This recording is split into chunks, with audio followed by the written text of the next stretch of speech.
আজকে সকাল সকাল বিছানা থেকে উঠে দেখতেছি আমার জেডএক্স টেনার হয়ে গেছে ব্লাস্ট। জেডএক্স টেনারের চাকা ঠিক এভাবেই হয়ে গেছে ব্লাস্ট।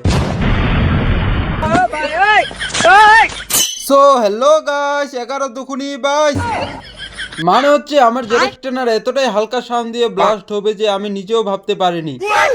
নিয়েছি জেডএক্স টেনার, যাইতেছি জেডএক্স টেনারকে ঠিক করতে। চলে এসেছি জেডএক্স টেনারকে ঠিক করতে, যাইতে হবে ভিতরে।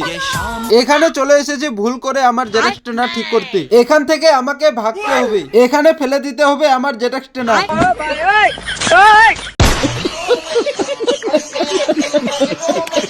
আমার কাছে আছে একটা কাগজ, দেখি এটা কাগজ দিয়ে আমার জেডএক্স টেনারের কাজ হবে কিনা। মানে হচ্ছে এটাই ছিল কাগজ। তোমরা কমেন্টে জানাও আমার জেডএক্স টেনার এটা কাগজ দিয়ে ঠিক হবে কিনা। নিয়েছি কাগজ, যাইতেছি ভুল করে আসার জায়গাটাতে। সামনে রয়েছে আমার জেডএক্স টেনার, নিতে হবে এখন জেডএক্স টেনার কি। চলে এসেছি জেডএক্স টেনার নিতেছি জেডএক্স টেনার, নিয়েছি জেডএক্স টেনার, যাইতেছি জেডএক্স টেনার কে ঠিক করতে। চলে এসেছি ভুল করে আসার জায়গাটাতে, যাইতেছি ভিতরে এটা কাগজ দিতে। চলে এসেছি ভিতরে, আমাকে বলতেছে এটা কাগজ দিয়ে শুধু হাওয়া খাওয়াইতে পারবি। সামনে রয়েছে আমার জেডএক্স টেনার, মানে হচ্ছে মনে কিছু না করে এখন খাওয়াইতে হবে জেডএক্স টেনার কে হাওয়া। খাওয়াইতেছি হাওয়া, খাওয়া হয়ে গেছে হাওয়া, এখন বসে গেছি জেডএক্স টেনারের উপরে। আজকে খাওয়ানো হয়ে গেছে আমার জেডএক্স টেনারের কাগজের হাওয়া, তাই যাইতেছি আজকে ঘুরতে। চলে এসেছি 32 লাইনে ঘুরতে।